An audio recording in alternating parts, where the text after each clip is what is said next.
మన దేశంలో పూర్తిగా ఇసుకరాయితో నిర్మించిన దేవాలయం ఎక్కడుందో మీకు తెలుసా? దక్షిణ భారతదేశంలో అత్యంత ప్రాచీనమైన శైవ క్షేత్రాలలో కాంచీపురంలోని శ్రీ కైలాసనాథ ఆలయం ఒకటి. ఈ ఆలయాన్ని శాండ్ టెంపుల్ అని కూడా పిలుస్తారు. ఈ ఆలయం క్రీస్తు శకం 8వ శతాబ్దంలో పల్లవ రాజవంశస్థులైన రాజసింహుడిచే నిర్మించబడిన అద్భుత కళాఖండం. ఈ ఆలయంలో ప్రధాన దైవం కైలాసనాథుడు. ఆయనతో పాటుగా అమ్మవారు కామాక్షిదేవి రూపంలో కొలువై ఉన్నారు.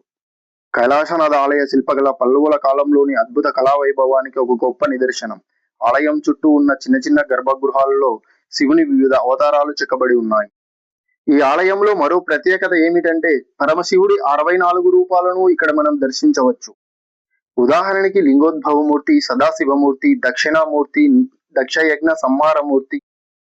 ఈ విధంగా పరమశివుడి 64 రూపాలను ఇక్కడ మనం శిల్పాల రూపంలో దర్శించుకోవచ్చు. ఇంతటి శిల్ప కళా సంపద కలిగిన కైలాసనాథ ఆలయం కేవలం దేవాలయం మాత్రమే కాదు, ఇది భారతదేశపు చరిత్ర, సంస్కృతి, ఆధ్యాత్మికతకు నిలువెత్తు నిదర్శనం.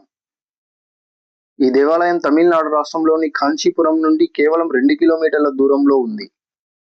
ఇలాంటి మరిన్ని ఇంట్రెస్టింగ్ వీడియోస్ కోసం please like, share and subscribe Harish talks.